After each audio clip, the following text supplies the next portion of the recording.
Le video le yokugcina mfana iwarning le ibheke kuwena mfana omncane, ibheke kuwena mfana omncane, qaphela gedla.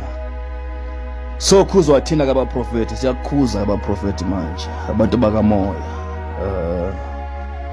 Nathi mfana into esibona kuwena, sibona lento kuwena mfana, lento esibona kuwena. Uyabona lamabhokisi lawa, qaphela gedla.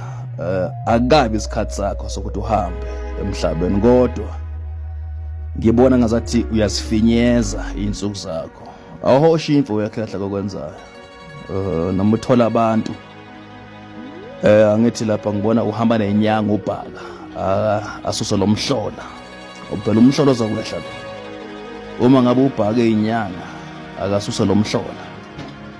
Ngoba hayi khona ndoda ngiyakukhuza nje mfowethu, ngiyakukhuza wekhehla kubi.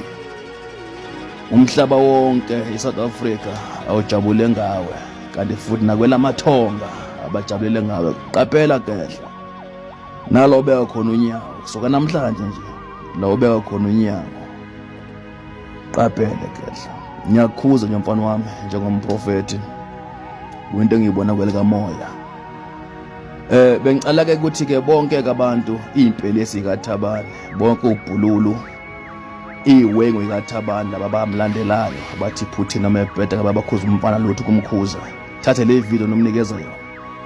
Ngiyangizwa nina iwengu ikaThabane because maybe izomsiza le video le.